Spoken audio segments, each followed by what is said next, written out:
hari ini kita akan melakukan operasi pasien seorang wanita 63 tahun. Pasien ini dengan CKD on HD, jadi masih rutin cuci darah. Saya dikonsulkan oleh dokter internis. Dan karena ada hidronefrosis, kemudian saya CT scan. Nah, di sini ada batu nih. Ada batu di ureter proksimal kanan. Ya, cukup besar, 1 cm lebih. Ya, ini hidronefrosis grade 4 yang ginjal kanannya. Dan hidronefrosis grade 4 juga yang kiri. Yang kirinya ada batu ginjal, batu cetak. Jadi sekarang saya rencana untuk URS, lithotripsy saya pecahin batu yang kanan, saya pasang double G. Dan batu yang kiri saya pasang double G. Untuk selanjutnya nanti kita lihat, kemungkinan saya PCN nanti batu yang sebelah kiri. Jadi peralatannya dengan alat URS, ada siap penembak, lithotripsinya kita pakai pneumatik dan siam. Ya, karena ini batunya agak tinggi di ureter proksimal.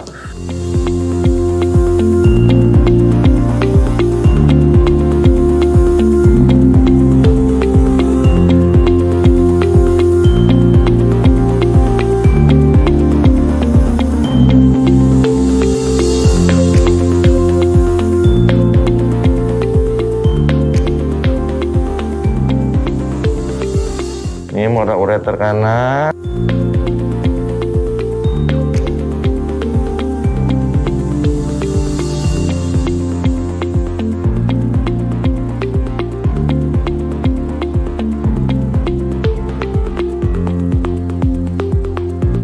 Kita akan tembak.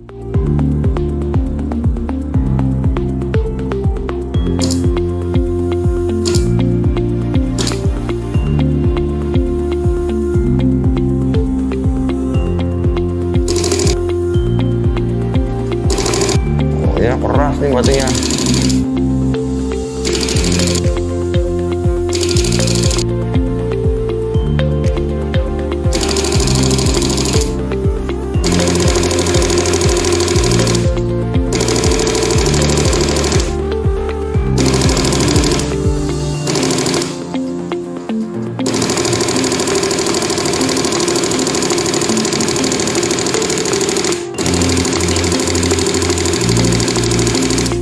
Udah keluar, dah lewat tuh batunya ya. Tadinya tersumbat, sekarang udah lewat tuh batunya.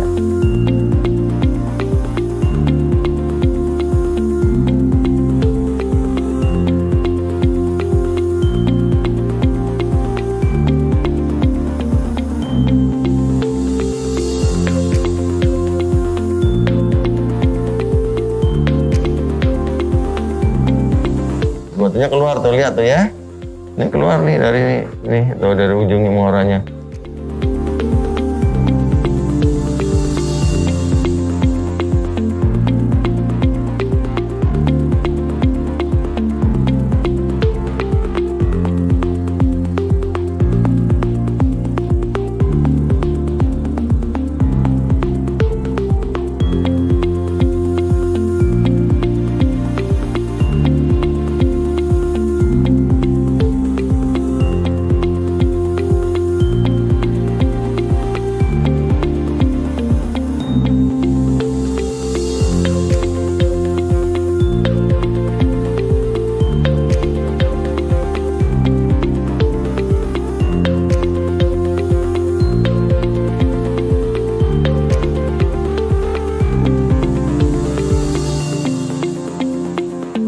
Ya, jadi selesai.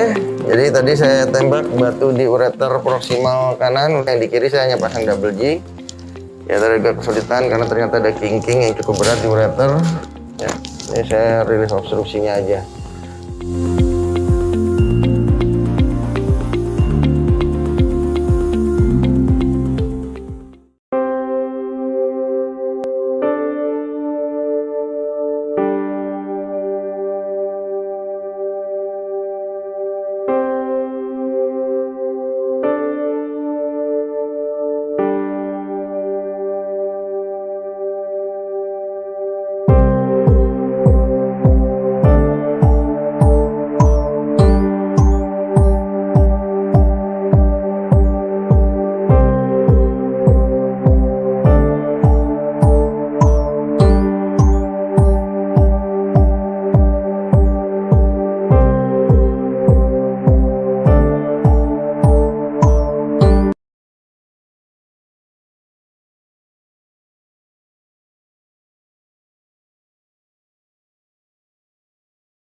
Selamat datang di channel Jendela Sains. Di video ini kita akan membahas irisan kerucut yaitu elips. Part yang pertama yaitu tentang definisi dan unsur-unsur elips. Simak terus video ini sampai akhir. Kita masuk ke irisan kerucut yang ketiga yaitu elips. Elips adalah tempat kedudukan titik-titik yang jumlah jaraknya terhadap dua titik tertentu adalah tetap. Dua titik tertentu tersebut disebut dengan fokus elips, yaitu F1 dan F2. Sedangkan jumlah jaraknya sama dengan panjang sumbu mayor. Apa itu sumbu mayor? Nanti kita akan bahas. Jadi di sini misalkan ada elips pada bidang koordinat, bentuk elips itu kan lonjong seperti ini ya. Nah, di sini elips yang bentuknya seperti ini, jadi jarak kiri ke kanan lebih besar dari jarak atas ke bawah, itu kita sebut dengan elips horizontal atau elips yang tidur. Sedangkan kalau sebaliknya, yang bentuk elipsnya seperti ini, saya gambarkan seperti ini ya, ini kita sebut dengan elips vertikal atau elips berdiri, yaitu yang jarak kiri kanannya lebih pendek dari jarak atas bawahnya. Oke? Nah, berikutnya di sini, elips ini memiliki titik pusat di titik P. Dalam hal ini di 0,0 ya, di titik asal koordinat. Kemudian, pada elips horizontal, dua titik fokus elips itu berada di kiri dan kanan dari titik pusat atau titik P. Di sini ada F1 yang koordinatnya min C,0 dan F2 yang koordinatnya C,0. Sehingga pada elips yang berpusat di titik P 0,0 yang horizontal ya, titik F1 dan titik F2 ini terletak pada sumbu X. Oke? Nah, misalkan di sini saya ambil satu titik yang terletak pada elips, misalkan titik K. Lalu kita tarik garis putus-putus dari titik K ke F1 dan dari titik K ke F2. Lalu saya ambil satu titik lagi terletak pada elips juga, sembarang titik bebas, misalkan titik L di sini. Lalu kita tarik lagi garis dari titik L ke F1 dan dari titik L ke F2. Oke, menurut definisi elips, tempat kedudukan titik-titik yang jumlah jaraknya terhadap dua titik tertentu, yaitu F1 dan F2 adalah tetap, maka kita bisa simpulkan seperti ini.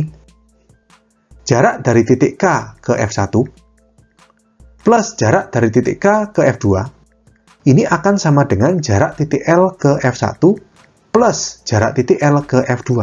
Demikian seterusnya kalau misalkan ada titik lagi bebas terletak pada elips, misalkan titik M di sini. Maka KF1 plus KF2 sama dengan LF1 plus LF2 sama dengan MF1 plus MF2 dan seterusnya. Oke, paham ya? Nah, berikutnya di sini saya mulai kenalkan unsur-unsur maupun simbol-simbol dari elips.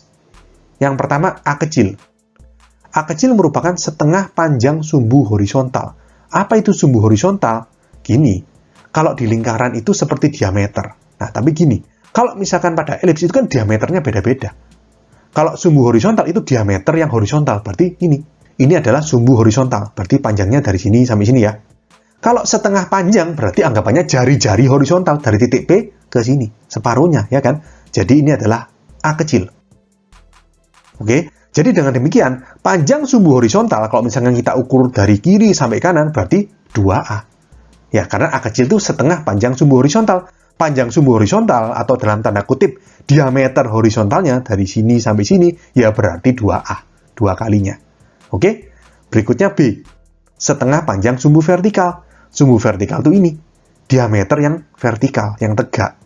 Setengah panjangnya berarti kan ini sampai sini aja, seperti jari-jari vertikal gitu ya. Ini adalah B. Berarti panjang sumbu vertikal dari elips horizontal adalah ini, 2B. Ini kan dari sini ke sini B, dari sini ke sini B, berarti panjangnya 2B. B ini kan setengahnya, kalau totalnya panjang sumbu vertikalnya ya 2B berarti. Oke? Berikutnya C. C kecil. C kecil adalah jarak titik pusat ke titik fokus. Jarak titik pusat ke titik fokus. Jadi jarak P ke F1 atau jarak P ke F2. Ini kan sama ya. Ini adalah C. Makanya di sini F2, fokus yang sebelah kanan ini koordinatnya C,0. Karena dia berada C satuan di kanannya P yang koordinatnya 0,0. Nah, F1 ini juga C ya. C satuan di kirinya P. Berarti koordinat F1 itu min C,0. Oke? Berikutnya di sini ada yang namanya puncak elips. Puncak elips itu apa? Puncak elips itu adalah titik-titik ujung dari sumbu horizontal dan sumbu vertikal. Jadi tadi kan sumbu horizontal tuh ini sampai sini. Titik ujungnya berarti ini dan ini itu kita sebut dengan puncak elips. Yang pertama adalah ini, titik A, min A, 0, dan titik B, A, 0. Kok bisa koordinatnya A, 0? Ya kan tadi kan ini jarak titik P ke titik B ini kan setengah panjang sumbu horizontal, berarti kan A kecil. Berarti koordinatnya B ini A kecil, 0. Sedangkan titik A ini A satuan di kirinya P, ya kan? Berarti jarak ini ke sini kan juga A kecil. Berarti koordinatnya A itu min A kecil, 0. Oke? Dua puncak elips berikutnya berarti titik-titik ujung sumbu vertikal, atas dan bawah. Ini kan ya. Misalkan titik C dan titik D. Titik C koordinatnya 0, B. Jelas ya, kan tadi ini B, jarak P ke ujung dari sumbu vertikal ini. Dari sini ke sini B berarti C ini koordinatnya 0, B, karena C berada B satuan di atasnya P yang koordinatnya 0, 0. Sebaliknya titik D, puncak yang keempat ini, berada B satuan, ini dari P ke D ini juga B ya, B satuan di bawahnya P, berarti koordinatnya D itu 0, min B. Ini adalah 4 titik puncak dari elips. Ingat ya, titik puncak pada elips adalah titik-titik ujung dari sumbu-sumbu horizontal maupun vertikal dari elips. Oke? Nah, pada elips horizontal di samping di sini, yang pertama adalah A selalu lebih besar dari B. A itu kan ini. Lebih besar dari B. Makanya elipsnya tidur, horizontal. Kalau sebaliknya A lebih kecil dari B, A-nya segini, B-nya panjang sampai sini. Jadinya kan seperti ini. Ya, jarak kiri kanannya lebih pendek dari jarak atas bawahnya. Ya, jadi ini A lebih besar dari B, makanya jarak kiri kanan ini kan 2A. Dari sini ke sini. Lebih besar dari 2B. Dari sini ke sini. Oke? Atau A lebih besar dari B. Ini elips horizontal. Jarak kiri ke kanan lebih panjang daripada jarak atas ke bawah. Oke? Berikutnya, sumbu horizontal ini merupakan sumbu yang lebih panjang dari sumbu vertikal. Ya, jadi sumbu horizontal kita sebut juga dengan sumbu panjang atau sumbu mayor. Sedangkan yang satunya, sumbu vertikal yang dari C ke D ini kita sebut dengan sumbu pendek, sumbu yang lebih pendek atau sumbu minor. Nah, kita kembali ke tadi definisinya. Jumlah jarak dari setiap titik pada elips ke F1 dan F2 itu sama dengan panjang sumbu mayor. Sumbu mayornya berarti, kalau dalam hal ini, elips yang horizontal, sumbu mayor adalah sumbu horizontal. Sumbu horizontal itu tadi, A setengah panjang sumbu horizontal. Berarti panjang sumbu horizontal dari sini ke sini, dari A ke B adalah 2A. Ya, jadi untuk elips horizontal, panjang sumbu mayornya 2A. Oke, sedangkan kalau sumbu minornya, berarti jarak dari sini ke sini, berarti 2B. Ngerti ya? Jadi kalau pada elips, sumbu horizontal itu adalah sumbu yang lebih panjang atau sumbu mayor, sedangkan sumbu vertikal itu sumbu yang lebih pendek atau sumbu minor. Itu pada elips horizontal. Tadi sudah kita bahas ya, A kecil itu merupakan setengah panjang sumbu horizontal, B kecil itu merupakan setengah panjang sumbu vertikal, dan C kecil itu merupakan jarak titik pusat ke titik fokus. Nah, di sini kita akan bahas bagaimana hubungan antara A kecil, B kecil, dan C kecil pada elips horizontal yang tadi. Tadi kan elipsnya seperti ini ya. Nah, gini, sebelumnya di sini saya tarik garis dari titik C ke F1 dan F2 seperti ini. C ke F1 dan C ke F2. Oke, gini. Titik C itu terletak pada elips. Titik B juga terletak pada elips. Berarti di sini, ingat, kita kembali ke definisi elips, yaitu tempat kedudukan titik-titik yang jumlah jaraknya ke dua titik tertentu, yaitu titik fokus F1 dan F2 adalah tetap. Berarti bisa kita tulis seperti ini. Jarak titik C ke F1 plus jarak titik C ke F2 itu sama dengan jarak titik B ke F1 plus jarak titik B ke F2. Karena baik C maupun B ini terletak pada elips. Dalam hal ini adalah puncak-puncak dari elips. Oke, sekarang kita lihat. C ke F1 ini gimana? Ingat, C ke P ini kan B. Ya. P ke F1 ini sama kayak P ke F2. Berarti C juga. Ini C, saya tulis C. Kalau ini B, ini C, segitiga C, P, F1. Ini kan segitiga siku-siku. Siku-siku di P. Berarti jarak C ke F1 bisa kita pakai rumus Pythagoras. Berarti akar B kuadrat plus C kuadrat. Itu kan ya. Akar B kuadrat plus C kuadrat. Plus C ke F2 juga sama. Ini B, ini C. Berarti kalau ini sisi miringnya, kita pakai Pitagoras. Akar B kuadrat plus C kuadrat. Sama dengan BF1. B ke F1. Nah, B ke F1 itu kan berarti B ke P ditambah P ke F1. B ke P ini kan A. P ke F1 ini C. Berarti BF1 adalah A plus C plus BF2. B ke F2 itu ini. Berarti B ke F2 itu bisa kita anggap kalau dari sini ke sini kan A, dari sini ke sini kan C. Berarti selisihnya dari F2 ke B ini berarti kan A min C. A min C. Plus C min C dicoret. Lalu ini akar B kuadrat plus C kuadrat tambah akar B kuadrat plus C kuadrat ya 2. Akar B kuadrat plus C kuadrat. Sama dengan ini A plus A itu 2A. 2 bisa kita coret. Lalu di sini bisa kita kuadratkan kedua ruas sehingga ruas kiri akarnya hilang. B kuadrat plus C kuadrat sama dengan A kuadrat. Jadi pada elips horizontal berlaku A kuadrat sama dengan B kuadrat plus C kuadrat. Ini pembuktiannya. Oke? Berikutnya kita ke elips vertikal, yaitu elips yang bentuknya berdiri seperti ini ya. Nah, seperti ini.